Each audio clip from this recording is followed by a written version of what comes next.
what he was doing. His hand was on the hips, and he started to move you this way, right? And that's when we have two things. We can do this arm clear, okay? So we're here, we do this arm clearing method, boom, we come through here. But if he starts just pushing me this way, my hand is out there for base. Remember, this grip has to come in. Now, let's think about if he's trying to lift his opposite shoulder up, okay? So if I do nothing, this is what it looks like. So if he just bumps up his hips, comes up underneath here, now he can come in through there. Now, I've lost my position. So remember, the big thing is what I need to address is him not getting his shoulders off the mat.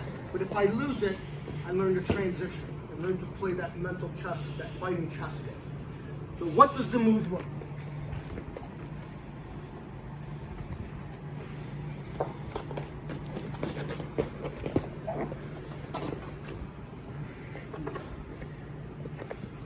What am I doing?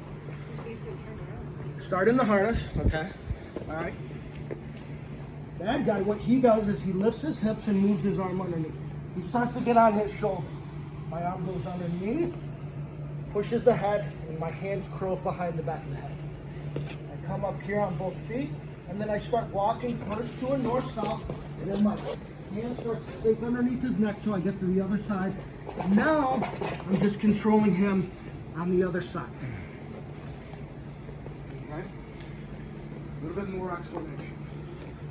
Alright? I'm in this position here. Dan lifts his hips and gets his arm on the inside. He starts to raise the shoulder up.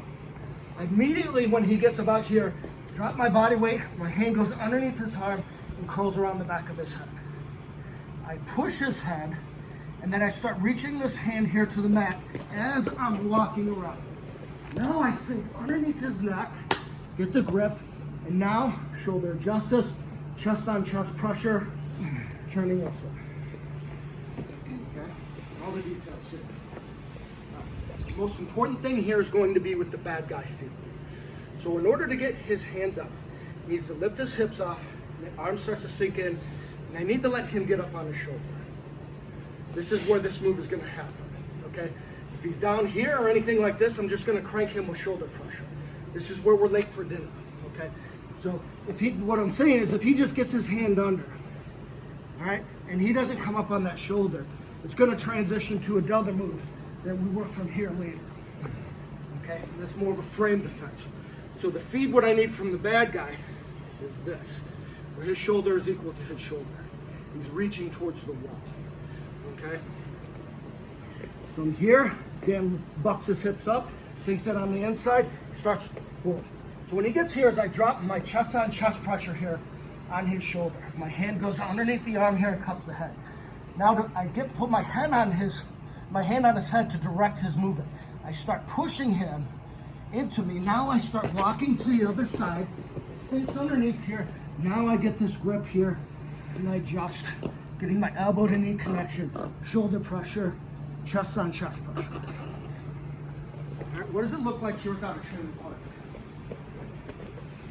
From here, imagine Dan's underneath me. He lifts his hips up, the arm sinks on the inside, he gets up on his shoulder. I go underneath the arm here, cup behind your hands on the head. I push the head, start pinning to the other side, hand goes underneath the head, underneath the arm here with the other arm, and now I get back in my position here, where my knee and my elbow are making contact, and I'm dropping my shoulder pressure into it.